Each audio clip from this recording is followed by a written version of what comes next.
conosco sobre tudo aquilo que ela aprendeu na faculdade, sobre todos os seus conhecimentos profissionais na área do cuidado com a alimentação. Seja bem-vinda, Raquel. Boa noite. É um grande prazer estar aqui com vocês esta noite. Fiquei muito feliz com o convite da Kelly e eu amo essa igreja, né? Eu lembro daqui muitos anos. Eu tenho grandes irmãos e amigos de Cristo aqui, então é um prazer muito grande estar aqui esta noite, né? E vou conversar um pouquinho com vocês sobre o autocuidado, né? O tema é cuide-se. E nós mulheres, nós cuidamos de muitas coisas. A gente cuida de muita gente, né? A gente trabalha, no nosso trabalho a gente está cuidando de alguém. Eu sou professora, tem um montão de aluno para estar cuidando. Além de nutricionista, também tem um montão de aluno para cuidar. E aí quando chega em casa, tem um marido para cuidar, tem um filho para cuidar. E imagino vocês também, quantas pessoas vocês estão cuidando, não é mesmo? Difícil você achar uma mulher que não está cuidando de ninguém. Tão difícil, só se for muito pequenininha ainda, né? Sendo cuidada. Então a gente está sempre cuidando do outro, não é verdade? Quem aqui cuida de alguém? Não é aquele cuidado só de bebezinho não, né? Mas é aquele cuidado de preparar uma comida, né? De lavar uma roupa que não se lava sozinha, né? De guardar que não se guarda sozinha. Tantos cuidados, não é mesmo? Chegar no nosso trabalho, às vezes de preparar um café, né? Para os nossos colegas. Então a gente cuida, todos os dias, se a gente for parar para pensar, a gente está cuidando. E o tema, ele me fez refletir, ele manda a gente cuide-se. Ele está se referindo a quem? A nós mesmos, não é mesmo? E aí agora vamos parar para pensar. Quanto tempo do dia eu gasto cuidando de mim mesmo? Eu escovo o dente. Eu tomo banho. Eu como. E agora, o que mais que eu faço por mim? Claro que cada uma tem uma vivência, tem uma rotina, tem um tempo, né? Uns com os filhos pequenos, outros com os filhos criados, outros ainda não têm filho. Mas de uma maneira geral, a mulher ela tende a deixar o autocuidado em último lugar. É comum, você vê uma mulher, primeiro eu vou botar minha comida, primeiro eu vou comer, depois eu alimento esse pessoal aí. Difícil, não é mesmo? É a que prepara e é a última a comer. Então a gente acaba no dia a dia, pela nossa criação, por sermos mulheres, a gente está cuidando do outro, depois se dá tempo a gente cuida da gente, não é mesmo? Então eu quero focar aqui no cuidado com o nosso corpo. Eu vou pedir licença aqui. A pastora ela vai focar no cuidado com o espírito, então eu vou focar aqui no cuidado com o corpo. Eu queria compartilhar um versículo com vocês, que é em 1 Coríntios 6, versículo 19 e versículo 20, que diz assim: ou não sabeis que o vosso corpo é o templo do Espírito Santo, que habita em vós, proveniente de Deus, e que não sois de vós mesmos, porque fostes comprado por bom preço. Glorificai, pois, a Deus no vosso corpo e no vosso espírito, os quais pertencem a Deus. Tem muitas irmãs lá fora que não conhecem a Deus e que estão alimentando muito o seu corpo, né? Não sabem, não conhecem a Deus, muito vaidosas. E na casa do Senhor também tem muitas irmãs vaidosas que cuidam do seu corpo. Mas a gente ama a Deus e a gente vem aqui e cuida do nosso espírito. Que bom. Isso é muito bom, isso é o mais importante. Mas Deus, Ele manda a gente cuidar do nosso corpo também. Ele fala que o nosso corpo é o templo do Espírito Santo. A gente está vivendo aqui nessa terra e a gente precisa viver bem. Quando você está doente, você consegue vir à igreja? Quando você está doente, você consegue estar em comunhão com os seus irmãos? Não. E o Outubro Rosa é uma campanha que acontece todo ano, justamente nesse mês, para lembrar a mulher.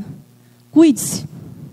Claro, a campanha ela está vinculada à prevenção do câncer de mama. Por quê, gente? Porque no Brasil, o câncer que mais mata mulheres é o câncer de mama, tá? Dados do Ministério da Saúde mostram que no Brasil o tipo de câncer que mais mata é o câncer de pele, tanto homens quanto mulheres. Se a gente tira o câncer de pele da estatística, o que mais mata as mulheres é o câncer de mama. O câncer de mama é um tipo de câncer que, se o diagnóstico é feito precocemente, tem 95% de chance de cura. 95% de chance de cura. E por que ainda morre tanta mulher de câncer de mama? Porque as mulheres não estão cuidando do seu corpo. A mulher ainda vai mais ao médico que o homem, mas ela se deixa por último. Quem aqui, por exemplo, que eu acho que já ouviu falar nessas campanhas todo ano, o que a campanha fala? Autocuidado, autoexame. A recomendação do Ministério da Saúde é um autoexame uma vez ao mês. Quem faz em casa? Quem sabe fazer? Poucas mulheres. O autoexame é uma coisa muito simples. E quando a gente para pensar, poucas mulheres fazem o autoexame. Quantas mulheres reservam um momento do seu dia para se olhar no espelho? Às vezes o nosso dia é tão corrido que a gente só olha para ver se o dente ficou escovado direito, se o cabelo não está para cima e pronto. Você se olha sem roupa? Você para se olhar no espelho sem roupa? Porque se quando está de roupa, você não pode reparar um caroço aqui, um caroço ali. A pele com a textura diferente, você só repara se você olhar. E a mulher, ela precisa se olhar. O primeiro passo para você fazer um autocuidado é se olhar. A primeira recomendação do autoexame não é só apalpar, não. É você parar na frente do espelho, sem roupa, e se olhar. Você vai olhar o tamanho do seu seio. Você vai olhar a sua pele. Se ela está diferente, você conhece a sua pele. Você sabe como é que é a textura dela. Se está diferente de um seio para o outro. Se o mamilo está diferente. Se está saindo alguma secreção, que não é para sair se você não amamenta. Você precisa se apalpar. Para você apalpar a mama e ver se tem algum nódulo, algum caroço, você pode fazer isso na frente do espelho. Você pode fazer isso na hora que você está tomando banho. Você pode fazer isso quando você está deitada. É importante você colocar as mãos para cima e você não pode apalpar somente a mama. Você tem que apalpar desde lá da axila, do pescoço, porque os nódulos eles podem não estar exatamente na mama, algum linfonodo inflamado, mais inchado, no pescoço, na axila, aqui na parte de trás. Então, você tem que apalpar para cima e para baixo, com os seus dedos delicadamente. Então, você vai levantar a sua mão, vai apalpar para cima e para baixo. Você vai apalpar em movimentos circulares, de fora para dentro. E também você vai apertar o mamilo para ver se tem alguma secreção. A orientação do Ministério da Saúde é que a mulher faça isso uma vez por mês após o período menstrual.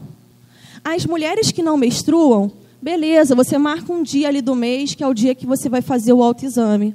Mas, gente, se olhar no espelho, você pode fazer todo dia. Se olha no espelho. Muitos casos das mulheres que fazem o tratamento e depois não têm sucesso é porque descobrem muito tarde. Muito tarde. O câncer de mama é um câncer que a primeira metástase é para o osso e a segunda é para o cérebro.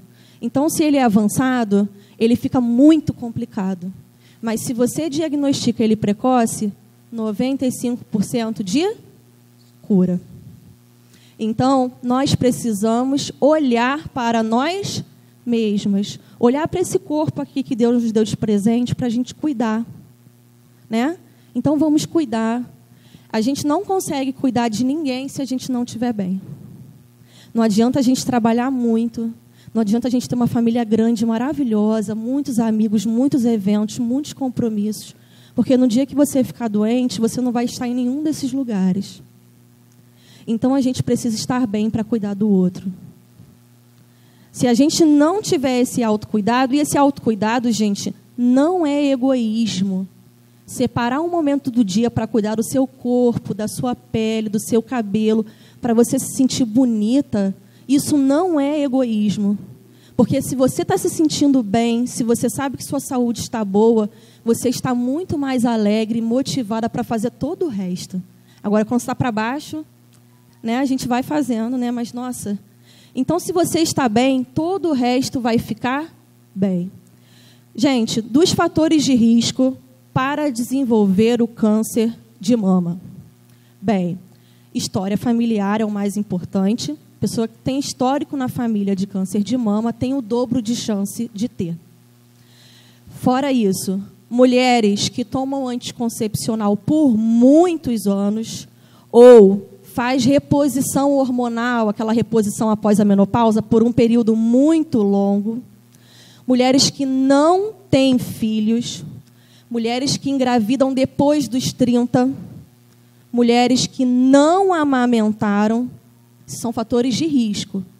Mulheres que são sedentárias, que não fazem nenhum tipo de exercício físico, têm maior risco também. Um exercício físico regular é, no mínimo, 3 vezes na semana, 50 minutos. Se você não faz, você está classificada como sedentária. Consumo de álcool, e aí, graças a Deus, Jesus já nos livrou desse, né? A gente passa esse. Mas tem mais um fator de risco que eu fiz questão de deixar por último, que é o excesso de peso. O excesso de peso e o excesso de gordura abdominal é fator de risco para câncer de mama. Não só para câncer de mama, para outros tipos de câncer e outros tipos de doença. Então, a Bíblia já fala, né? Ele fala sobre a glutonaria, não é? Fala a gente comer demais, a gente comer em excesso. Nosso corpo não precisa desse excesso, né? A gente precisa cuidar desse corpo. O excesso de peso, ele traz problemas. E dentro da nossa temática aqui, ele é um fator de risco para o câncer de mama também, tá? Então, nós, mulheres, precisamos cuidar de nós mesmas. E também através da alimentação e também através da prática de exercícios. Esse corpo aqui, quanto mais parado fica, mais preguiçoso fica. E quanto mais movimenta, mais energia tem. É uma coisa que multiplica. Quando você faz um exercício, passa 2 semanas, sua disposição é outra. Seu dia tinha 24 horas, agora parece que tem 48, que você faz o dobro de coisa com o mesmo tempo. Quem já experimentou isso quando começou a fazer um exercício? Observou como que a sua disposição aumenta, fora o bem-estar, porque aumenta a serotonina, a gente se sente tão bem com a gente mesmo. Não precisa nem ter emagrecido não, tá? É só você fazer o exercício, é a disposição que isso dá para você. E a alimentação. O nosso corpo, eu vou comparar ele com uma máquina. E aí eu quero que vocês pensem, quem sou eu? Vamos pensar num carro? Vamos pensar num carro zero, aquele carro que sobe morro, desce morro, que vai para todos os lugares, não tem tempo ruim, o carro está andando, minha filha. Tem buraco, ele não para. E vamos pensar no outro, todo mundo já teve algum na vida ou conhece, que para o tempo todo. Está sempre ruim, sempre precisando de um óleo. Parece que a água vai embora. Você botou lá, o negócio acabou, já tem que botar de novo. Está sempre parado. Gente, nosso corpo, assim como uma máquina que dá sinais que está funcionando mal, o nosso corpo também dá. Quem sou eu? Eu sou o carro que está funcionando bem ou o carro que está funcionando mal? Será que meu corpo está dando sinais? Meu cabelo está caindo muito? Minha unha está fraca? Minha pele está ressecada? Meu peso está em excesso? Será que a minha urina está muito escura? Você olha as suas fezes? Você olha a sua urina? Você tem que se examinar, você tem que se conhecer. O médico vai te perguntar, tu nem sabe. Mal sabe responder o dia da última menstruação. Tem que anotar, senão não lembra. Então, são informações importantes sobre nós mesmos, que nós precisamos saber. Nós precisamos ter esse cuidado, porque isso é importante. Quem sou eu? Eu sou a pessoa que sei essas informações ou não? Reflita. Reflita.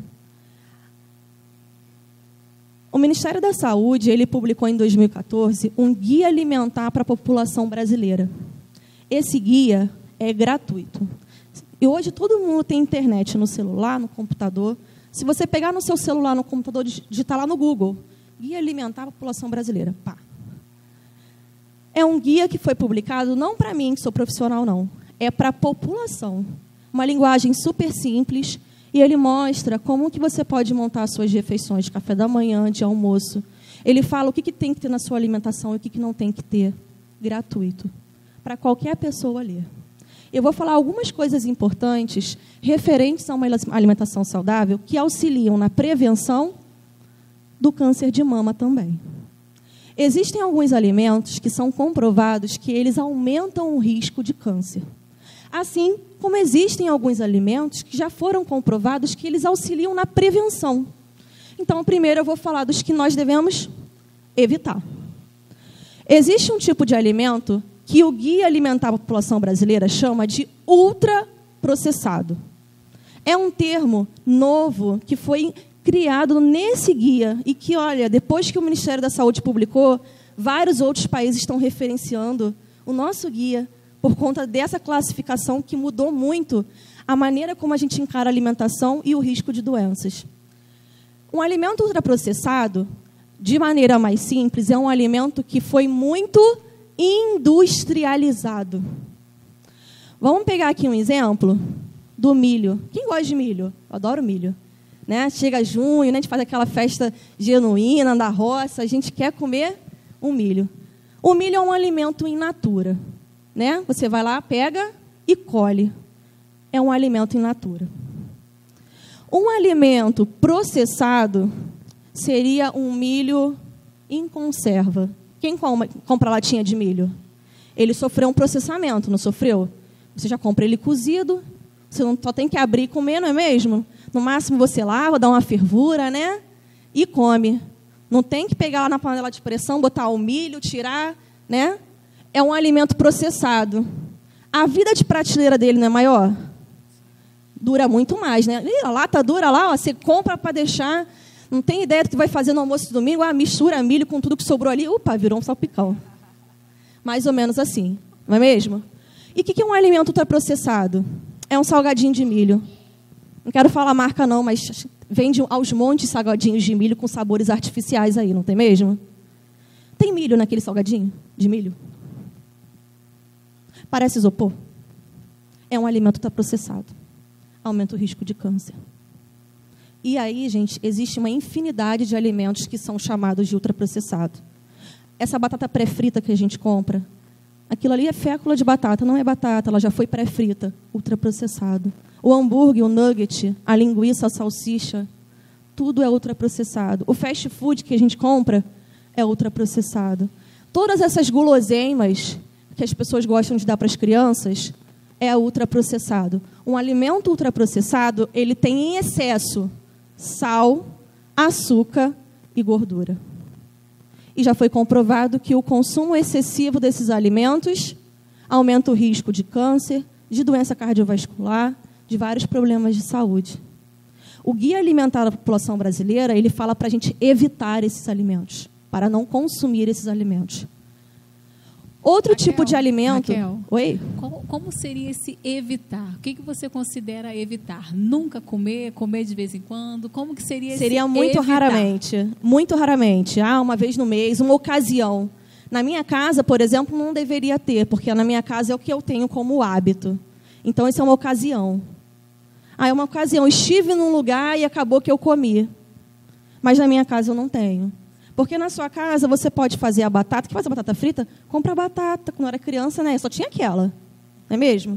A gente descascava a batata e fazia. A gente fazia um macarrão. Hoje a gente faz miojo. Gente, vai pensar lá na nossa avó. Ela fazia as coisas. Se a gente for em algumas famílias, ainda fazia a massa do macarrão. Não é mesmo? Fazia um molho em casa. A praticidade tem um preço. Esses alimentos ultraprocessados são práticos, muitas vezes são até baratos, mas têm um preço na sua saúde. Então, eu vou precisar me planejar? Vou. Esse prático tem que ser o último caso. Mas quantas vezes esse prático é o hábito, gente? Quantas vezes esse prático é o hábito? Não é mesmo? As pessoas compram e estocam. E acaba que o dia que não tem tempo é quase todo dia. E se a gente não se planejar, a gente realmente fica refém desses alimentos. Existe um outro nome de alimentos que acaba entrando nessa classificação de processado, mas eu quero frisar, que são os alimentos embutidos. salsicha, salame, presunto, hambúrguer, peito de peru, blanquê de peru, as versões saudáveis também, são embutidos. No ano passado, a Organização Mundial da Saúde publicou um estudo que concluiu que esses alimentos aumentam o risco de ter câncer tanto quanto o cigarro. O cigarro já está mais do que comprovado, todo mundo sabe que aumenta o risco de ter câncer de pulmão. Esses alimentos aumentam o risco de ter câncer tanto quanto o cigarro. Não sou eu que estou falando isso, gente, é um estudo da Organização Mundial da Saúde. Então, não é para assustar vocês, mas são verdades que eu estou falando. A gente precisa refletir a frequência que a gente come esses alimentos. Eu como quando eu vou na festinha, como cachorro-quente. Ou todo final de semana tem um cachorro-quente na minha casa. Ou eu troco um frango, a carne, um ovo, por uma linguiça, por um nugget, por um hambúrguer. Quantas vezes nós fazemos isso? E aí eu quero que vocês reflitam. Eu tenho fator familiar, eu sou sedentária, eu estou com excesso de peso, estou somando fatores. A gente vive numa sociedade em que isso é extremamente normal.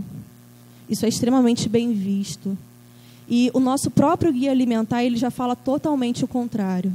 Muitas vezes eu me vejo falando sobre essas coisas, né? E assustando. Mas eu quero que vocês reflitam exatamente há 20 anos atrás. Gente, nossos avós não comiam nada disso. Minha bisa morreu com 94. Se eu começar a perguntar aqui quantos anos morreu a bisa e a avó de vocês, muitos anos. Hoje você vê um jovem de 30 e poucos anos infartando. Vamos refletir. Eles não comiam, nossa, tudo fit, saudável, igual hoje estão dizendo. Nossa, não estou aqui falando para você sair comendo pão integral e ricota, não, gente. Eu estou falando para você fazer uma alimentação mais natural, menos industrializado. Faz um arroz com feijão, um franguinho ensopado com legume. Olha, faz um suco você mesmo, não compra em pó, não, que é ultraprocessado. Não estou propondo nada surreal. Uma alimentação mais natural, ela vai me proteger. Eu quero falar sobre alguns alimentos que protegem. E eu vou encerrar. Alimentos que protegem. Vamos lá. Falei que o ultraprocessado faz mal. Dentro do ultraprocessado é o tempero industrializado. O caldo de galinha, o caldo de carne e as marcas afins. Ultraprocessado. Muito sal, muito aditivo químico. Gente, se você compra um produto, ninguém tem hábito de ler os ingredientes. Eu quero que vocês passem a fazer isso. Comprei qualquer produto. Se você olhar lá nos ingredientes, tem uns nomes que você não sabe o que é ultraprocessado. Porque se vocês só vão ver o finalzinho. Conservante, acidulante, anti-umectante, espessante, anti. Tem uns que é código. Gente, aquilo tudo é aditivo químico. Tá? Inclusive, eu deixei passar e eu preciso falar, é do refrigerante. O refrigerante, principalmente o refrigerante de cola, ele tem um corante chamado corante caramelo 4. Ele gera um subproduto que é cancerígeno. Gente, um estudo comparou a quantidade desse corante nesse refrigerante de cola em diferentes países, porque essa marca é mundial. O estudo observou que o refrigerante de cola do Brasil é o que tem a maior quantidade de corante, porque a nossa legislação não fica em cima. Esse corante é cancerígeno. E ele não está só nesse refrigerante de cola, não. Tem Guaraná Natural que tem balas que tem esse corante caramelo 4. Então, outra questão, né? Então, voltando agora um pouquinho para os alimentos que previnem, vamos voltar também lá para a nossa vozinha, para o tempero natural. Os temperos naturais, além de não ter nenhuma química que vai fazer mal ao meu organismo, tem muitos fitoquímicos que protegem. O alho, por exemplo, tem a alicina. Nossa, a alicina, ela é antimicrobiana. Pensa em fazer um chazinho quentinho com alho quando você está resfriado, quando a garganta está ruim. Nossa, não melhora rápido? A própria alicina, você já reparou quando que você tempera o frango, uma carne? Se você esquecer de temperar na geladeira, estraga rapidinho, não é mesmo? Se você tempera com alho, ele não dura mais? Ele é antimicrobiano. Ele é antioxidante. Preciso botar alho na minha comida. Cebola, pimentão, quantos temperos naturais, cúrcuma, super antioxidante. Quem não tem problema gástrico, não tem contraindicação, até as pimentas, pimenta do reino, páprica, são alimentos que têm muito antioxidante. Eu preciso de antioxidante. Célula de câncer não gosta de antioxidante. Outro alimento que é muito importante, também tem substância que protege contra o câncer, são os vegetais crucíferos. Não sei se esse nome é feio, né? Mas quando eu começar a falar o nome deles, vocês vão lembrar. Couve, couve-flor, brócolis, rabanete, repolho. Quem come? Raquel, deixa eu te expor um hábito que eu tenho lá em casa, ver se eu estou fazendo de forma correta. Pode falar. Eu costumo ir à feira todo domingo, né? E quando eu chego, eu faço aquela organização para manter ao longo da semana. De que forma? Lavo as verduras, o alface costumo colocar dentro de uma vasilha e colocar um papel toalha e tampo, e ali conserva bastante tempo. Eu queria a couve, brócolis, eu costumo lavar também, cortar e deixar no congelador. Eu queria saber se fazendo dessa forma eu mantenho os nutrientes também. Sim, o congelamento ele mantém os nutrientes. E é uma estratégia que eu sempre dou para os meus pacientes. É exatamente isso. Vai comprar aqueles que você não vai comer nos próximos dias. Couve, flor e brócolis são excelentes. Você faz um branqueamento que vai durar mais e preservar mais os nutrientes. O que é o branqueamento? É você pegar uma panela que está fervendo, joga lá seu brócolis, sua couve-flor, ele só vai fixar mais a cor, o brócolis fica lindo, e fixa os nutrientes. Isso não é para cozinhar, não. É rápido, 3 minutinhos. Cozinhou, ficou ali 3 minutinhos na água em ebulição, transfiro para uma bacia com gelo, para poder parar de cozinhar. Pega um saquinho ou um potinho que eu estou acostumada a congelar, fica tudo lá no congelador. Ah, meu Deus, acabou o alface, acabou o tomate, acabou a verdura? Espera aí, vou fazer um brócolis refogado. Vou colocar ele no meu arroz. Vou fazer ele... Gente, possibilidades. E ele está lá congeladinho, com os nutrientes preservados para você preparar o seu alimento. Eu vou fazer uma propaganda. Lá em Jardim Primavera tem uma banca que é só de produtos orgânicos, né? Alimentos orgânicos. Gente, o sabor da banana é outro. O inhame é mais concentrado, é diferente. E assim, o alimento é muito bom. E aí eu costumo até diferenciar, né? Eu coloco os dois, porque o que não é orgânico acaba indo mais rápido do que o orgânico. Mas quando a gente coloca um do lado do outro, a gente vê a textura diferente e o sabor é outro. Completamente. Eu soube que aqui na vila tem uma feira, sexta-feira, que tem uma barraca que é uma pessoa que é de Petrópolis, que é tudo orgânico também, mesmo preço das outras barracas, e tudo orgânico.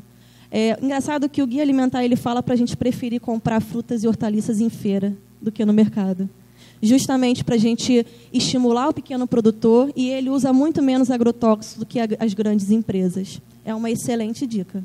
Quando vê aquela largatinha, é uma ótima dica. É uma ótima opção. A gente tem nojo, né? Não, agora os alfaces não tem mais nenhuma lagarta. Claro, gente, tanto agrotóxico, nem a lagarta quer. E a gente está comendo, né? Se ela está lá é porque ele não tem tanto agrotóxico assim. E aí você higieniza, bota ela para fora, que ó, esse alface é meu.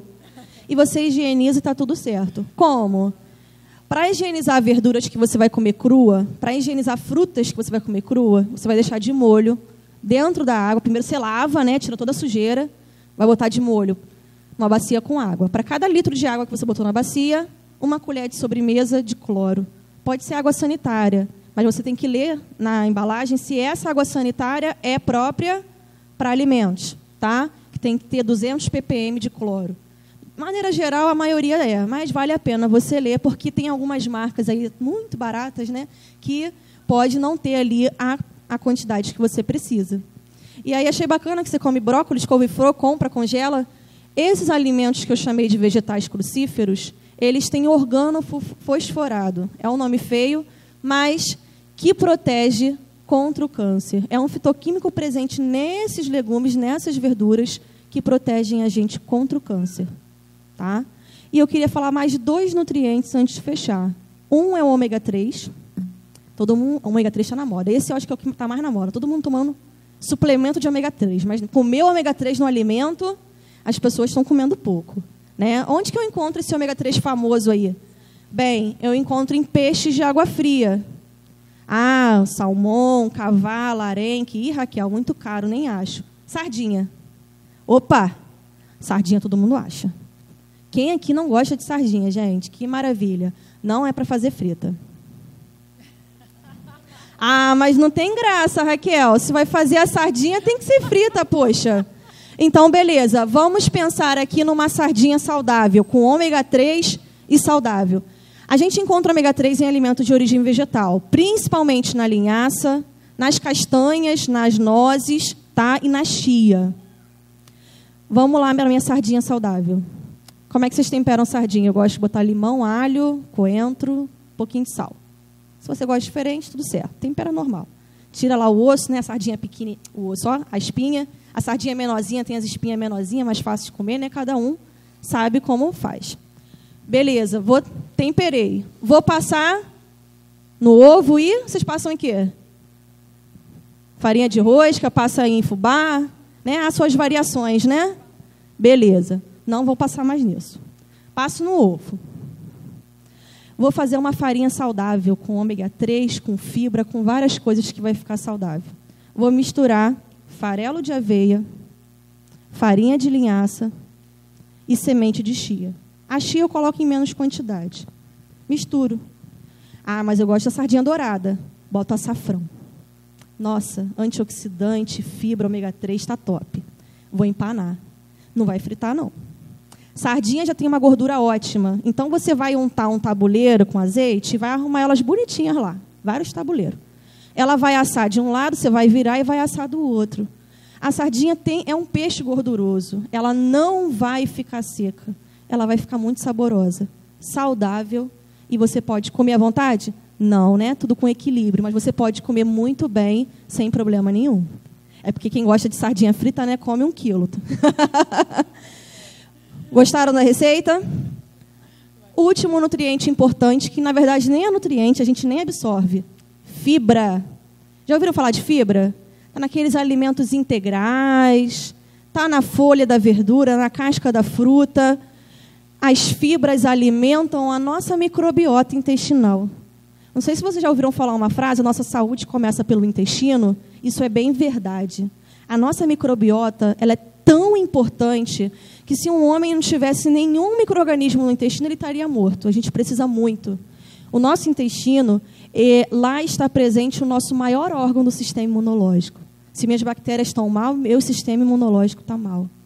Tem muitos estudos relacionando a saúde do intestino com depressão, com obesidade, com diabetes, até com doença celíaca, com TDAH. Tem tanto trabalho correlacionando microbiota com tanto tipo de doença.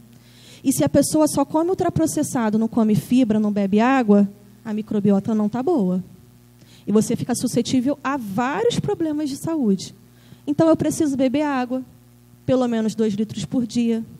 E preciso comer alimentos integrais, frutas, legumes e verduras. A Raquel odeia arroz integral. Nem vem. Nem vem que não dá. Tudo bem, você não come arroz integral, mas você pode fazer um arroz com brócolis, um arroz com vagem, um arroz com cenoura. Né? Come um feijão, feijão tem fibra. Come uma salada, come lá o brócolis que você refogou. Come uma fruta com casca, o bagaço da laranja tem fibra pra caramba. Quantas pessoas chupam e jogam o bagaço fora? Se você aproveita o alimento de uma maneira integral, você obtém muitas fibras na sua alimentação. Eu espero ter dado algumas ideias para vocês de como vocês podem melhorar a alimentação de vocês, de como vocês podem cuidar melhor desse corpo, que é o templo do Espírito Santo que Ele deu para a gente cuidar aqui nessa terra. Que vocês possam olhar para vocês quando chegar em casa no espelho e falar: eu vou cuidar de mim. Ó, se cuida, hein? Olha no espelho e fala: se cuida. Se olha, se cuida, se alimenta melhor, bebe água. Até em relação a isso a gente se deixa por último. Come o que sobrou, esquece de beber água. Se cuidem, mulheres. Vocês são muito preciosas para Deus. Vocês são muito importantes, não só para Deus, mas para tanta gente. Vocês fazem diferença na vida de tanta gente. Façam diferença para vocês mesmas também. Se cuidem. Se cuidar, ter amor próprio não é egoísmo. Jesus, ele pediu, cuida do templo do Espírito Santo que eu te dei. E a gente precisa cuidar para a gente viver bem. E a gente viver bem, a gente só consegue cuidar melhor do outro, né? E viver com plenitude. Eu acho que é isso que Deus planejou para a gente, né? A gente sabe que vai viver aflições aqui, mas viver aflições doentes, passando mal, é pior ainda, gente. Vamos se cuidar, vamos ter a alegria de Jesus no nosso coração. Foi um prazer compartilhar com vocês, espero ter ajudado. Muito obrigada, Kellen. Nós é que agradecemos.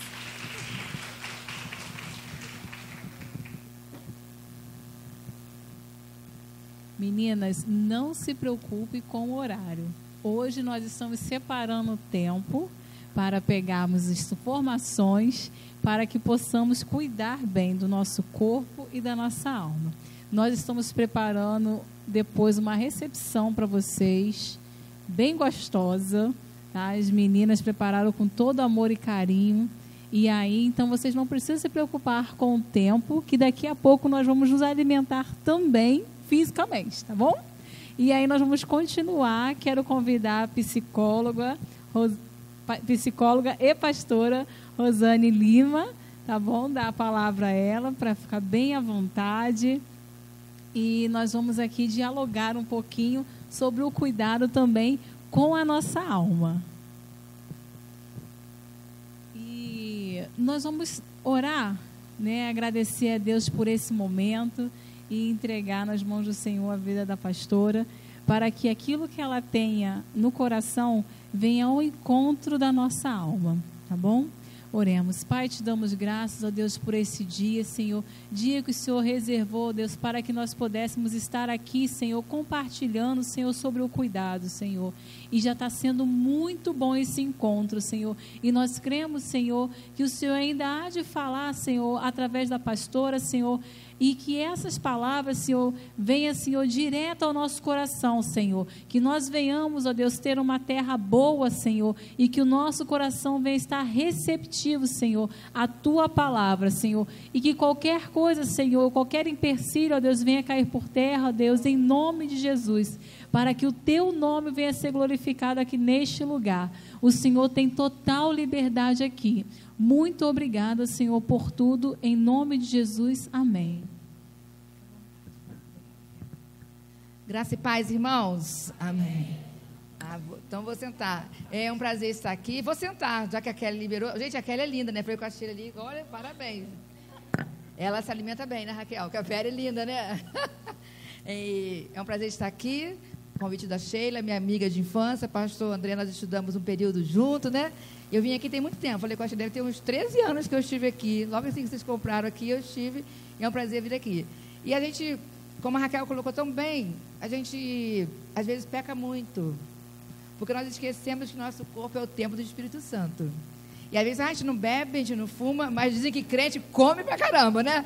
E isso é um problema, gente. E a Raquel estava ali falando, eu falei, ai, graças a Deus, Sheila, graças a Deus. Porque na minha casa não come embutido, na minha casa não come fritura, na minha casa... Gente, se eu comesse, eu estava perdida, quando eu engorda à toa, então, até bebendo água. Então, a gente, quando ela falou da questão, né, algumas coisas para a nossa vida, em relação a se cuidar, eu entrei na menopausa muito cedo, entrei com 41 anos. Então, tem 10 anos, mais de 10 anos que eu entrei na menopausa. E eu comecei a fazer reposição hormonal. E uma das questões que a médica me falou foi se você está disposta a fazer reposição hormonal. Porque se você estiver disposta, tem que se cuidar mesmo, mais do que a gente se cuida.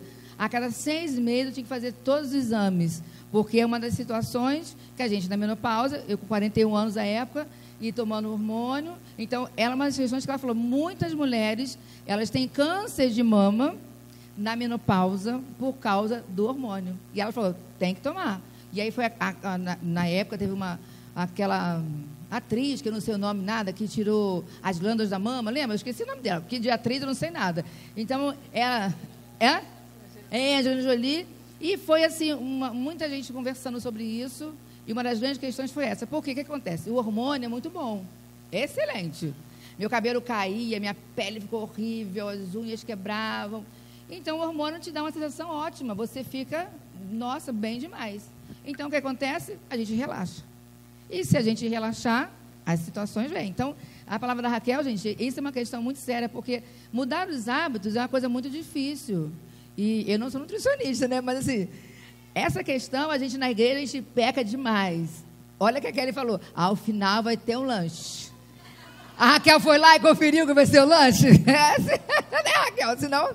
Então, assim, só que também a gente peca não só em relação ao corpo, né? E a gente já falando do cuide-se, né? E aí, esse cuidado, que é uma questão muito séria, a gente precisa pensar que se nós somos o corpo é o templo do Espírito Santo, e mesmo você que não tem um encontro com Jesus ainda, mas quando Deus nos criou, Ele nos criou a imagem e semelhança, né, Kelly? Então, assim, Deus não criou ninguém para ficar numa situação difícil. A nós, a criação, e nos tornamos filhos por adoção, nós somos feitos a imagem e semelhança dele para viver o melhor. Só que a gente acaba indo por caminhos que nós escolhemos e optamos, e lá na frente você vai ver o resultado. Isso é com tudo, seja em relação à nossa alimentação, seja em relação à nossa mente e ao nosso espírito. Porque nós vamos caminhando e chega um ponto da nossa vida que a gente vai ter que prestar conta. Né? A gente presta conta aqui na vida, porque essa é uma realidade. Se eu não estou me cuidando, emocionalmente, fisicamente, eu vou estar com um problema. E espiritualmente também vou prestar conta, porque na realidade, quando nos encontrarmos com o Criador, seja se Ele voltar para nos buscar, ou se nós nos encontrarmos com Ele daqui a pouco, eu vou prestar conta. Essa é uma realidade, a gente esquece. Então, eu não posso pensar que a minha vida é feita por viver somente de uma maneira que como se fosse só hoje, um momento. E isso é uma realidade que o mundo está vivendo. Então, eu não posso viver só no momento. Eu preciso pensar. E a palavra cuidado, né, do cuide-se, é muito interessante que a origem da palavra cuidado, que vem do latim, ela fala de pensar, refletir, pensar o que você vai fazer. Então, o cuidado, ele parte desse princípio. Se eu me cuido, eu estou pensando, eu estou raciocinando, eu estou refletindo sobre as minhas ações. Então, isso é uma... Vou mudar a cadeira, tá? Desculpa. Não, eu não vejo o pessoal de cá, né? Gente, eu sou assim mesmo, tá? A Sheila me conhece. A gente aqui, todo mundo, eu tenho família, na minha família, né? Que nós somos a família de Deus. Então, assim, o cuidado é uma reflexão o tempo todo. E eu preciso refletir. Onde eu quero chegar? Como eu quero chegar? Então, se eu quero chegar a uma velhice saudável, eu tenho que começar a pensar quando? Lá no passado. Isso tanto no meu corpo, como na minha mente e meu espírito. E a gente, como ser completo, que Jesus, né, que Deus criou, que nós somos um ser completo, e isso eu acho maravilhoso, nós somos complexos e completos. Porque a gente é assim, nada é por acaso. Então, quando você fala assim, mas eu estou passando por esse problema e, na realidade, eu estou sozinho. Nós não estamos sozinhos. Mas, às vezes, eu optei em caminhar sozinho. Então, esse momento aqui que vocês têm, que nós temos na igreja, a igreja dá muita oportunidade, né? Isso é muito importante. Então, se eu não venho, eu estou optando em não aprender. Então, o meu cuidado não passou por uma reflexão e eu preciso pensar no caminho que eu quero tomar. Então, na verdade, e aí o texto base que eu quero deixar para vocês é 1 Timóteo 4,16, inclusive foi colocado na rede social de vocês, né? Que quando Paulo fala para Timóteo, tem cuidado de ti mesmo e da doutrina. Persevera nessas coisas, porque fazendo isso te salvará tanto a ti mesmo como aos que te ouvem. E é interessante que pensar nisso, né? Tem cuidado de ti mesmo, essa reflexão que a gente precisa pensar, e a palavra cuidado, que vem desse latim, tem uma origem de você também precisa se movimentar, não é só pensar. Então, quando você desmembra essa palavra, também vai pensar em movimentar. E aí eu preciso pensar nesse movimento, tanto físico, como espiritual, como mental. A gente, na realidade, como igreja, até alguns anos atrás, a gente não falava disso. Essa é uma verdade, né, Kelly? A gente não falava. Então, eu nasci, criei na igreja, cresci na igreja, então a gente não falava das questões das doenças emocionais. Então, o Brasil pela OMS, nós somos o primeiro país em termos de ansiedade. Nós somos super ansiosos. Até porque muito estava associado à questão do pecado, né? Sim, porque a gente acha que, eu tive uma crise epilética, né? Passei mal, epilepsia, está com demônio. Eu estou com depressão, está com demônio. Eu estou com problema de pânico, está com demônio. Isso é uma questão que a gente precisa rever. Eu atendo uma senhora, ela tem 40 e poucos anos, nova, né? O pessoal de 40 anos é novo pra caramba, de 50 também, né? Né? Então, assim, essa senhora, uma jovem, né, já avó, 2 filhos, e ela com depressão muito profunda. E ela, infelizmente, uma das crises dela era o seguinte: todo mundo acha que eu estou endemoniada. E aí ela sofria pela doença, que ela não tem tratamento ainda comigo, ainda se trata comigo. Ela sofre pela doença e ela sofre pela discriminação. Então, ela tentou suicídio algumas vezes, ela se cortava, autoflagelo, e ela sentia uma dor na alma. E aí, como vocês falaram no mês passado do suicídio, né? Mas não tem como falar de depressão e de algumas situações sem falar também do suicídio. Então, na verdade, o sofrimento dela é tão grande que a melhor solução é o quê? Morrer, gente, claro. Se eu me olho no espelho, não está legal. Se as pessoas que estão ao meu redor me criticam, então esse cuidado é muito difícil, porque a minha reflexão, ela está levando a uma conclusão que, na verdade, não tem mais jeito para mim. Eu não presto. Isso não é só em relação à depressão, à ansiedade, mas essa questão que a gente acaba absorvendo. Então, a gente acha que o crente não pode sofrer. Mas Jesus falou: no mundo tereis aflições, mas tem de bom ânimo, porque assim como eu venci, vocês também vão vencer. Essa é uma verdade. Nós sofremos, nós choramos, nós vivemos momentos de angústia e a alma dói. E aí a diferença que existe na gente é que a gente sabe que o Espírito Santo, nosso Consolador, é que vai nos ajudar. Então eu vou procurar sim o médico, o nutricionista, o psicólogo, mas também vou procurar Deus que vai me orientar.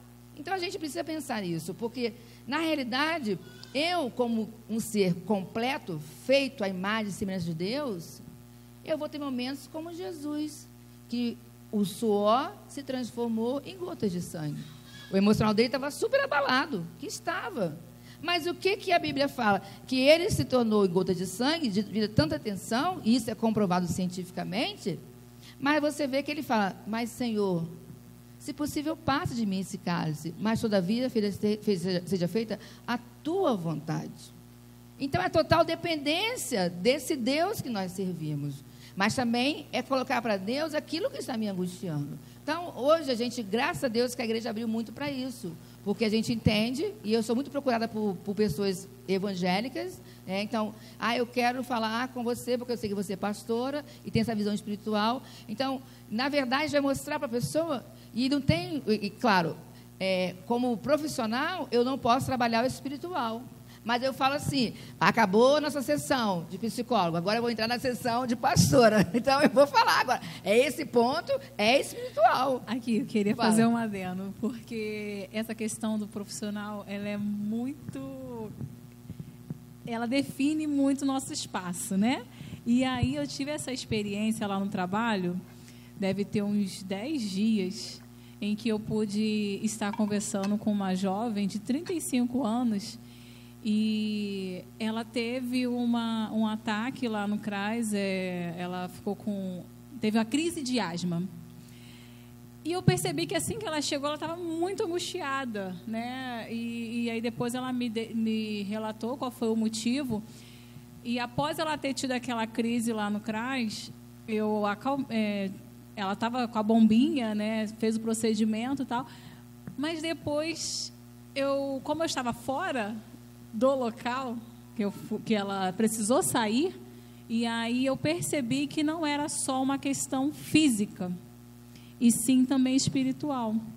E depois ela pôde me relatar que ela já estava na 5ª tentativa de suicídio. E ali eu fiz um trato com ela, para que ela pudesse se cuidar também, olhar para si e também pensar no espírito dela. E ali nós conversamos E o tempo todo ela dizia: mas você é a segunda pessoa que me fala a respeito de Deus nesse dia. E eu tenho certeza que é Deus que está falando através da sua vida. E tiveram outras situações, né, lá que eu pude ofertá-la um Guaravita, Raquel, que fez levantar a glicose dela. E ela dizia: mas como que você sabe que eu estava precisando disso? Porque eu estava me sentindo muito mal. Ela é Deus na sua vida. E eu pensando: fala mais de Deus aqui não, que agora está dentro do CRAS. Mas assim, a gente vê que a pessoa ela é completa. E não vai ter aquele momento que vai separar aqui partezinha espiritual, partezinha física. É um ser. E Deus, ele trata por completo, né? E ali eu pude ver o cuidado de Deus através da minha vida para com aquela jovem. De dizer que ela não precisava mais desistir. Dizer que o sofrimento dela pode acabar sim, através de Jesus. E através também do cuidado com a alma e com o psíquico. Porque ela já estava fazendo terapia, mas não estava vendo um resultado imediato naquele momento. Assim, vamos lá, a terapia, né, a psicoterapia, vamos pensar, existe terapia que qualquer profissional pode fazer. Então, você como assistente social, o professor, o nutricionista para fazer a terapia. Essa é uma questão que há uma briga muito grande no Conselho de Psicologia, porque a gente entende que a psicoterapia, feita com um profissional de psicologia, porque a gente estuda 5 anos, né? Alguns estudam um pouco mais, eu estudei 5 anos e meio, porque eu fiquei mais um tempo, que eu queria ficar lá no estágio e tudo mais, então o estágio obrigatório são 3, eu fiz 5, porque eu queria sugar o máximo, né? A gente, porque assim, a vontade de estudar um pouco mais experiente, porque eu fui fazer, assim, que na verdade, na minha formação, né, já tinha pedagogia, já tinha teologia, e eu quis fazer psicologia por causa da minha comunidade, o trabalho que a gente faz na nossa comunidade. E aí eu esqueci de falar, né? Olha, gente, eu sou da Igreja Batista Nova Betânia, lá em Xerém. Então, o pessoal de Xerém, não esqueci de vocês, senão eu vou brigar que eu não falei, né? Então, assim, eu fui fazer psicologia já com uma outra vertente, que não era em relação à minha vida financeira. Então, a gente sugando o máximo possível.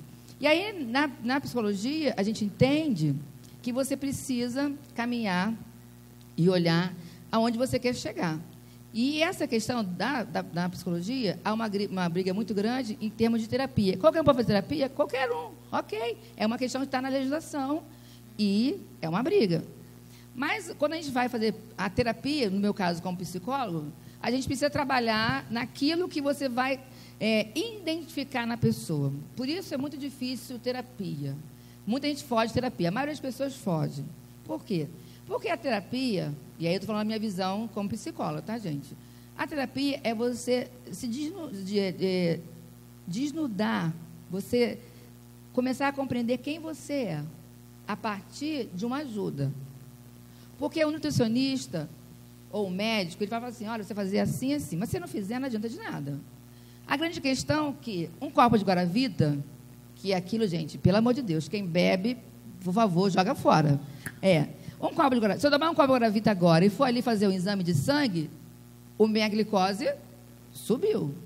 Se eu me aborrecer, eu comer uma comida com muito sal, for ali verificar minha pressão subiu. No emocional não tem isso. Então, a gente não tem teste para dizer assim: olha, sua glicose está alta, seu açúcar, né, a pressão está alta, sua gordura está alta. Isso a gente tem. Na emoção, é tudo subjetivo. Então, você, na verdade, não tem testes para dizer assim, como os exames. Só que a gente tem sim. Por quê? Como que eu sei que eu não estou bem? A ansiedade. A gente fica preocupado com amanhã. Quem não fica? Todo mundo. Então, quem tem filho pequeno, meu Deus, quando crescer. Quando está grande, meu Deus, e agora vai ser o que dele? Quando casa, meu Deus, e agora o neto? Isso é uma preocupação normal? O medo é uma questão que até um certo ponto é normal. O medo é saudável, porque por causa do medo eu não vou atravessar a rua sem olhar. Isso é saudável. Agora, quando isso começa a ficar numa gravidade intensa, de uma maneira intensa, ele fica patológico, virando doença. Então, aí torna a ansiedade, o pânico e os transtornos. Então, quando eu vou fazer terapia, eu estou tirando dentro de mim aquilo que às vezes eu nem conheço. Essa é uma verdade, nós não conhecemos. Eu sei que eu não estou bem, não porque foi aferida a minha pressão, mas porque eu não estou no meu normal, no sentido de que eu sei que eu estou abalado. Gente, perdas, alegrias intensas, situações difíceis, são momentos que é difícil para todo mundo. Então, vamos dizer que você está grávida e fala para o seu marido assim, bem, eu tenho a notícia ótima, estou grávida. Poxa, legal. Mas bem, são 3. O cara vai, dependendo, tem que infartar. É ou não é? Porque a emoção foi demais. Então, ele falou, meu Deus, 3 bocas, 3 mamadeiras, 3 não sei o quê, 3 carrinhos. Então, até o que é muito bom, um exemplo, amanhã tem um casamento aqui na igreja. Cadê a noiva? Falar nisso, eu queria conhecer a noiva. Ah, já foi, claro. Não sei nem o que ela veio fazer aqui, né, tadinha? Mas ela estava preparando para amanhã. Então, a noiva, a mãe da noiva, o pai da noiva, é um momento muito legal. Mas é uma crise danada. Por quê? Meu filho vai embora, minha filha vai embora. Então, até a alegria, ela pode causar na nossa vida algumas situações que vão nos desestabilizar. Essa é uma realidade. Então, como eu trato disso? Muitas pessoas, a maioria de nós, se calam, se fecham, e aí acham que não deve tratar daquilo. Gente, só que eu não trato um problema botando debaixo do tapete. Eu não trato um problema escondendo, eu trato um problema pensando no problema, por isso é cuidado, eu tenho que pensar, e em alguns momentos tenho que agir. Então, vão dizer que eu entendi que eu preciso aceitar que o meu filho vai casar e vai embora. Meu filho tem que casar, tá, gente? Meu filho vai fazer 30 anos já.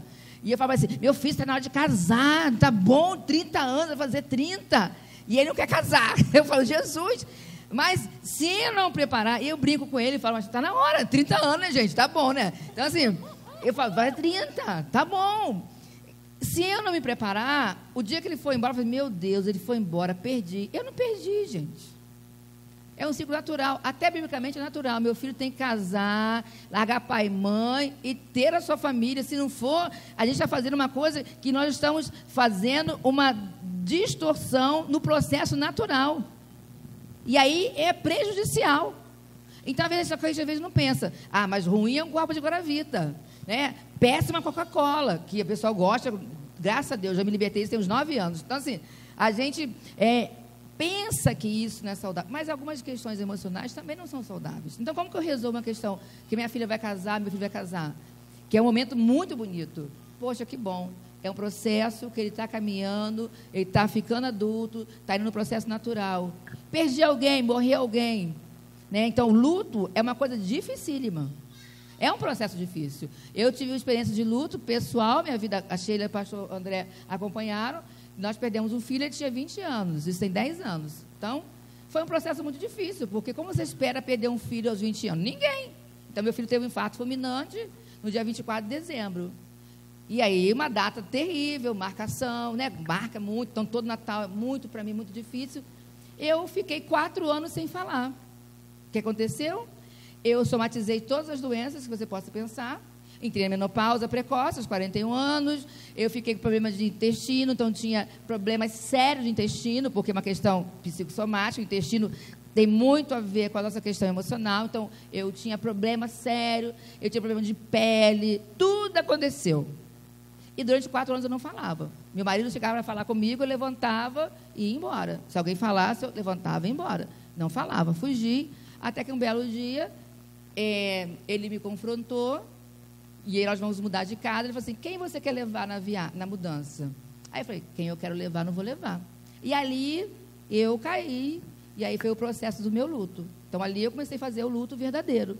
Aí eu fui para psicólogo, fiquei 2 anos fazendo terapia, psicoterapia com uma psicóloga cristã, e que me ajudou muito. Então eu fui falando desse luto porque eu tinha me fechado. E no processo de luto do meu filho, quando meu filho tinha 2 anos, tinha falecido, meu pai também faleceu. Então eu tive 2 lutos e eu não falava. Então, na verdade, esse processo era muito difícil. E aí você vai se remoendo sem, na verdade, se cuidar no processo de cuidado mesmo, de pensar e agir. E aí a gente acaba somatizando muitas coisas. Então, a gente precisa entender que a psicoterapia, e pode ser terapia em grupo, nós, na nossa igreja, nós começamos um processo no mês passado, roda de conversa terapêutica. E está sendo muito legal. A gente faz 2 momentos, uma roda vai de 5, a outra começa às 7, são 5 e 7. E aberto para a comunidade, mulheres só para mulheres, né? Os homens não participam, tá? Desculpem vocês, né? E ali é importante a gente falar. E é incrível que a gente percebe que algumas pessoas fogem. Eu estou com um problema. Vão lá na roda de conversa. Aí vai em uma, na outra não foi. Está fugindo, né? Então, por quê? Porque a gente acaba tendo que pensar naquilo que te incomoda. E às vezes eu não falo nada, mas de ouvir alguém que está falando, aquilo vai ao encontro daquilo que eu estou sentindo. Então, peraí, e ela está falando, aquela está falando, caraca, é o mesmo problema que eu tenho, caraca, é muito ruim para mim, como é para ela, não sei o quê. Essas questões te levam à reflexão. Eu tenho 2 opções. Ou eu faço o processo de mudança e continuo, ou eu paro. Essa é uma realidade. Em tudo na nossa vida é assim. Por quê? Porque nós precisamos entender aonde nós queremos chegar. Esse é um processo, claro, para o luto, o meu exemplo, é um processo muito agravante, a morte. Principalmente uma situação que você não esperava. E aí eu tive que processar na minha vida tudo para compreender que agora era um novo caminhar. Que novo caminhar é esse? Porque a gente tem planos para o filho. Então, quando meu filho casar, quando meu filho se formar, quando meu filho fazer isso. Então, durante algum tempo eu não ia à festa de 15 anos, eu não ia a alguns casamentos, eu não ia. Eu me dei o direito. Porque eu entendi que eu precisava processar isso e acertar esse movimento na minha vida, que agora mudou. Então, eu preciso entender que esse movimento depende de mim. E que, na verdade, eu posso escolher não fazer. Só que aí, assim como a alimentação, vão ter consequências gravíssimas. Por quê? Eu, na verdade, vou viver um mundo mentiroso. E, infelizmente, meninas, né? Falar para as meninas assim, para os meninos também estão aqui. Infelizmente, muita gente na igreja vive uma vida mentirosa. No sentido que a gente coloca uma máscara. E ontem eu falava com uma paciente minha. Por que você tem que fingir para o seu marido que você está bem? Por que você tem que fingir para ele que está tudo bem, se não está bem? Compartilha a sua dor. Fala com ele, está difícil, está complicado. Nesse momento eu não conseguia processar isso na minha vida. Eu não sei como me cuidar, não sei como caminhar. Eu preciso da ajuda. Isso, gente, não é demonstrar fraqueza, não é demonstrar insegurança. É falar para o outro quem você é verdadeiramente. Porque a gente esquece que, primeiro, quem nos conhece verdadeiramente é Deus. Né? É Deus. E os filhos também nos conhecem pra caramba, né? Como o filho da Kelly. Então, assim, eles nos conhecem. Por que para a criança você não consegue mentir? Porque se você estiver mal, ele vai perceber que você não está bem. E ele vai ter um movimento com você. Que é muito interessante isso. E a gente precisa ser sincero. A gente precisa pedir a Deus essa sabedoria para que nossa alma, né, o nosso psique, ela esteja bem. Por quê? Porque também eu preciso entender que Deus me fez um ser completo e que Ele quer que eu me relacione com Ele. Eu só me relaciono com Deus verdadeiramente se eu for sincera com Deus. E por isso não adianta ter uma máscara. Eu posso fingir para o meu marido, para os meus amigos, para a minha igreja, mas para Deus eu não finjo. Por isso é uma questão que eu preciso pensar. Então, quando Paulo fala para Timóteo, Timóteo, tenha cuidado de ti. E aí o texto continua. Você vê que antes ele fala e depois está falando de orientações doutrinárias, sim, porque Timóteo, né, foi orientado pela sua avó e pela sua mãe, apesar de não ter um pai que não era cristão, mas Timóteo tinha uma grande questão que a gente precisa pensar. Timóteo era jovem, era tímido e tinha uma doença. Então, ele tinha todos os pré-requisitos ruins, se você pensar friamente. Pô, jovem, porque numa cultura que a pessoa mais experiente tem mais peso, para o jovem é difícil. Se você pensar que você é tímido e você precisa liderar o grupo, que era o que Paulo falou, você vai liderar, você vai ensinar, você vai pastorear essas pessoas. Como tímido, fica difícil. E doente, tanto que o Paulo fala, você pode tomar um cálice para poder ajudar, e aí você vê que ele também tinha essas questões físicas. Então, a gente precisa pensar que, na verdade, apesar das nossas limitações, mas se nós buscarmos em Deus e buscarmos ajuda, e graças a Deus, porque podemos buscar ajuda, você consegue caminhar. Você consegue entender onde Deus quer que você chegue. E, gente, o que Deus deseja para todo ser humano, para todos os homens, para todas as pessoas, é que vivamos felizes. E a felicidade real está em Jesus no nosso coração. A felicidade real é encontro com Jesus. E eu preciso, sim, eu encontrei Jesus, mas preciso de ajuda psicológica? Vou buscar ajuda psicológica. Preciso de ajuda de um médico? Vou buscar. De nutricionista? Vou buscar. Preciso, às vezes, tomar vergonha e assumir uma postura correta, que eu já sei o que tenho que fazer? Eu preciso. Mas eu preciso entender que eu tenho que me relacionar com esse Deus, que Ele deseja esse relacionamento. Porque, olha só, você pode vir aqui, eu posso falar minha experiência, a Kelly a dela, a Raquel a dela, a Sheila a dela, vir Jesus aqui falar. Mas se você não decidir ter a sua experiência, é tudo em vão. Os encontros que fazemos, as orações que fazemos, os jejuns que fazemos, tudo se você não decidir, porque é a experiência do outro, não a sua. E isso você precisa pedir a Deus para te mostrar. Então, cuidar da gente é também cuidar da nossa visão espiritual. Como que eu estou me alimentando espiritualmente? Como que eu estou buscando em Deus esse alimento? É um alimento saudável? É um alimento que eu estou pensando e refletindo que faz bem para mim? Porque hoje também, da mesma maneira, nós temos um monte de porcaria de alimento, né, que fazem mal, que são super industrializados. Nós temos também muita coisa espiritual falando que também vai te levar para um câncer, vai te levar para o caminho errado. Ah, mas o meu pastor é careta, pastor André é super careta, pastor Silas é careta, pastor Rosana é careta, minha líder é careta. Ok, mas se está sendo orientado por Deus, é melhor você estar com uma pessoa careta que está te orientando o que é certo. Não coma essa porcaria, não faça esse, não vá por esse caminho, vá por aqui. Só que a gente tem muita questão, como alimentação, de oferecimento, que é mais fácil.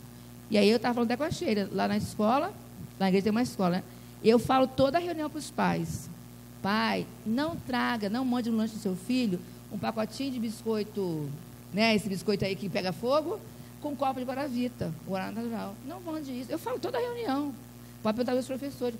Não faça, porque se seu filho não é diabético hoje, amanhã ele vai ser. Se ele não tem problema de colesterol hoje, amanhã ele vai ter. Só que é mais fácil eu abrir um pacotinho do salgadinho e tomar um copo de guaravita que eu compro pronto, do que eu me alimentar, né, fazer uma receita, fazer um bolo, alguma coisa saudável para o meu filho. Assim, mesma coisa em relação à nossa vida com Deus. Às vezes é mais fácil eu buscar naquilo que estão me oferecendo, nos fast food da vida espiritual. Mas eu vou comer um cachorro quente, que aquela salsicha só tem corante.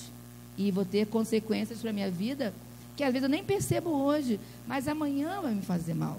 Então, no cuidado, eu preciso pensar na minha vida espiritual. Como eu estou me relacionando? Então, ok, eu estou firme aqui na igreja CMA, eu estou caminhando, mas eu preciso só fazer quando eu estou aqui? O que eu faço quando eu não estou aqui? O que eu faço no meu dia a dia? Como eu testemunho lá no meu trabalho, que nós somos o tempo todo. Nós o tempo todo somos missionários. O tempo todo. Nós somos mestres ensinando. Jesus, ele ensina para a gente o que é ser mestre. E a palavra mestre fala que é aquele que tem um conteúdo acima do seu. Só que aí ele fala: eu tenho um conteúdo acima do seu, mas eu estou igual a vocês quando eu caminho junto, quando eu me dedico a você, quando eu lavo o seu pé, quando eu vou com você onde for preciso e quando eu me entrego à cruz para morrer por você. E aí ele ensina para a gente que nós precisamos fazer a mesma coisa. Eu preciso caminhar com o meu amigo, eu preciso mostrar para o meu amigo, seja na minha profissão, seja na minha casa, na minha família, na minha rua, eu preciso caminhar sendo servo, sendo aquele que está ajudando, aquele que está orientando, aquele que está testemunhando. Porque é uma frase que diz: se for preciso, para você pregar, se for preciso, use palavras, se for preciso. Ou seja, a nossa vida é muito mais do que palavras. E aí eu preciso pensar: Senhor, eu preciso cuidar até disso. Então, da minha vida física, da minha vida emocional, mas da minha vida espiritual. O que o Senhor quer para mim? O que o Senhor quer para a minha vida? O que o Senhor quer para a minha casa? E como a Raquel colocou bem aqui no início, muito bem, nós fazemos tanta coisa, como mães, como esposas, como filhas, e esse mundo louco que nós vivemos, tão competitivo, né? A gente tem que dar conta, e nós somos cobradas por isso, porque se você não faz, você está fora da realidade do mundo. Mas o que eu estou fazendo como mulher, como serva de Deus, para me relacionar com o mestre? Será que eu já falei com aquela mulher que foi e ajoelhou, entrou por baixo de onde Jesus estava para lavar os pés dele, para enxugar com os cabelos as suas próprias lágrimas, para fazer o que Simão não fez? Porque o dono da casa não fez, que era para lavar os pés, para beijar com óleo, né, beijar e para ungir com óleo. Ela fez, mesmo sendo criticada. E há uma versão na Bíblia da Linguagem de hoje, fala assim, aquela mulher que tinha uma vida deturpada. E é muito interessante, porque às vezes a gente fica num padrão que a gente critica, às vezes até, mas o que Jesus fala assim, ela fez o que você não fez, porque ela me adorou verdadeiramente. E precisamos pensar nisso. Eu estou tendo esse relacionamento com Deus, essa busca, desse cuidado também com a palavra, de viver a palavra, porque nós temos falhas, todos nós temos falhas. Em algum momento da sua vida, o seu emocional pode ficar abalado, o seu físico pode ficar também com algum problema, todos nós. Mas se eu me relaciono com Deus, Ele vai me direcionar para aquilo que eu devo fazer. Ele vai me mostrar que, na realidade, o cuidado que Ele tem por mim é acima de tudo, mas que eu preciso me relacionar com Ele, também entendendo que eu tenho que fazer a minha parte. Qual o cuidado que eu estou tendo com Ele? Qual o cuidado que eu estou tendo com o Mestre? Qual o cuidado que eu estou tendo nessa via de mão dupla? Porque eu só quero receber ou eu quero dar para Jesus também o melhor para a minha vida? Então, a gente precisa pensar nisso também. Qual o cuidado que eu estou fazendo? Qual a reflexão que eu faço como cristã, com a mulher? Só vai falar só de um câncer de mama ou de uma questão de depressão, ansiedade, mas que cuidado eu estou tendo no meu relacionamento com Jesus, dessa busca de caminhar com Ele? É uma coisa que a gente precisa pensar.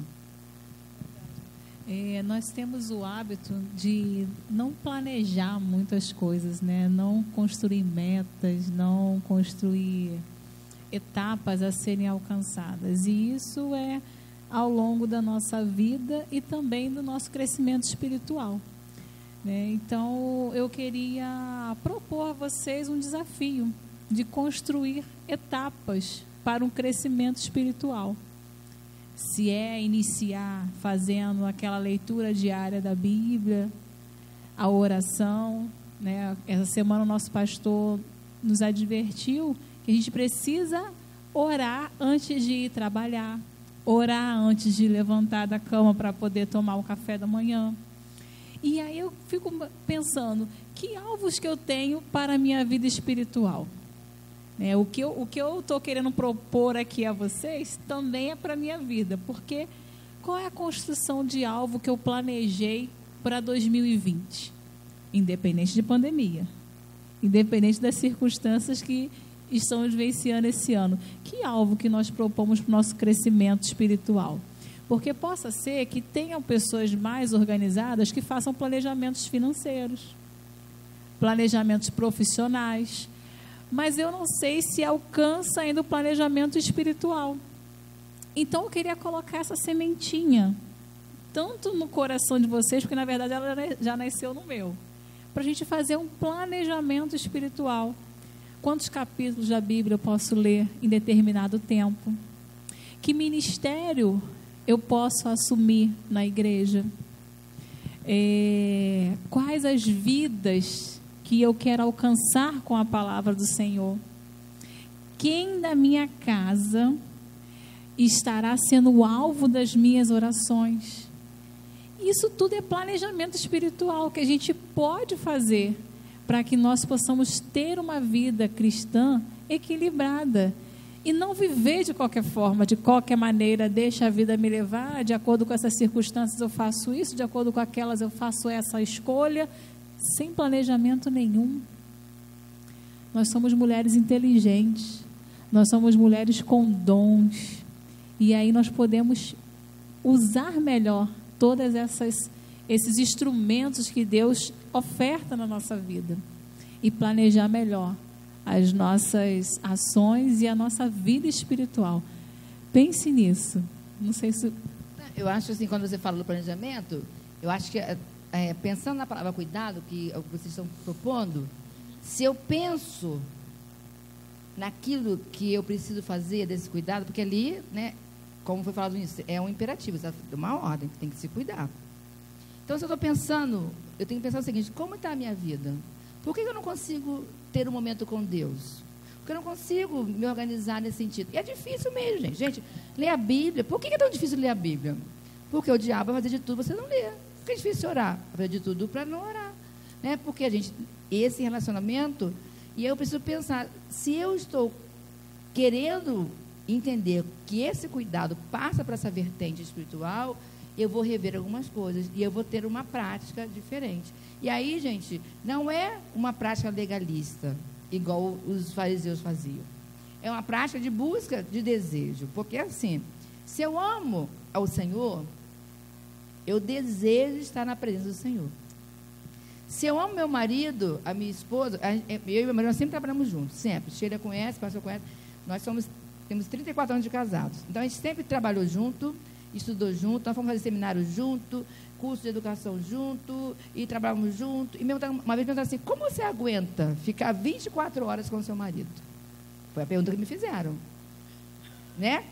E aí eu falei assim: gente, se eu amo, eu quero ficar 24, 48, 36, quantas horas forem precisas. Por quê? Porque estar junto com quem nós amamos é a melhor coisa. Então, quando você sai e você volta para casa, você encontra com quem você ama, não tem nada melhor. Agora, isso em relação à vida espiritual é a mesma coisa. Por que eu quero estar com Deus? Porque eu quero parar para pensar, para orar, para ler a Bíblia, para ouvir um canto de um pássaro.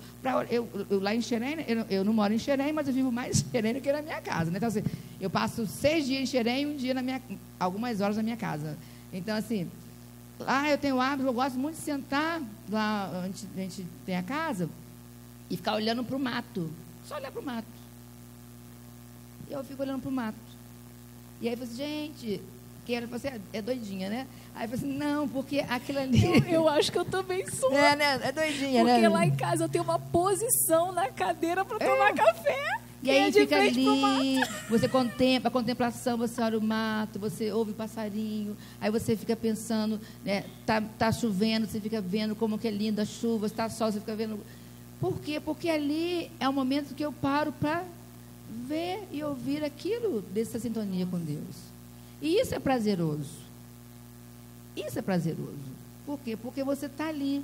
Por que a gente vai à igreja? E me perguntaram um dia... Eu tenho que acabar, né, por causa do nosso horário, né? Então, assim, me perguntaram: pastora, quantas vezes tem que vir à igreja?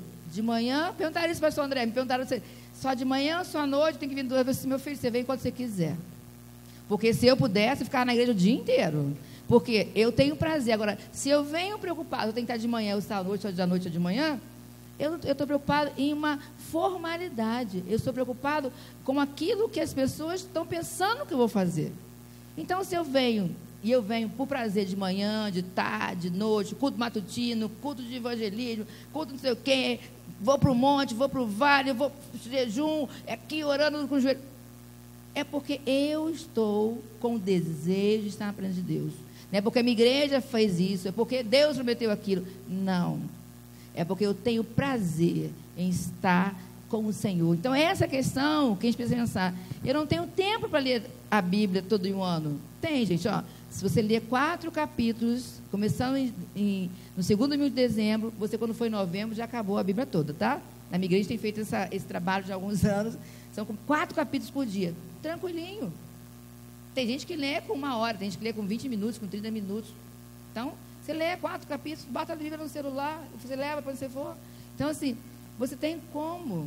Mas você também pegar um versículo, e você ler um versículo, e deixar que o Espírito Santo fale no seu coração através daquele versículo, e você entender o que Deus está falando com você através daquele versículo, ou através daquele louvor que você ouviu, ou através daquele passarinho que você viu, e deixar que o Espírito Santo trabalhe no seu coração, a sua vida vai ser transformada, porque é o Espírito Santo que vai fazer a obra, porque é Ele que faz. Ele vai te mostrar que você precisa buscar da sua maneira, porque a minha maneira é uma, a sua é outra, mas Deus vai te fazer você entender que você está entrando no relacionamento com Ele, nessa música, nesse desejo, refletindo aquilo que Deus quer para a sua vida, curando as suas feridas através das emoções, se for preciso um psicólogo, curando os seus problemas através de uma ajuda do nutricionista, de um médico, mas entendendo que você está se relacionando com Ele e buscando, né? É isso que a Kelly falou, nessa reflexão daquilo que eu desejo estar na presença dEle, desejo caminhar com Ele, desejo ser cuidada por Ele, e Ele vai cuidar de você. Amém. Nós agradecemos, né, pela sua presença, e foi de grande valia estar aqui nesse momento, né, podendo dialogar a respeito daquilo que Deus quer fazer na nossa vida, né, e cuidar do espírito, cuidar do corpo é muito necessário, né, para que a obra seja completa. Tá? Muito obrigada mesmo.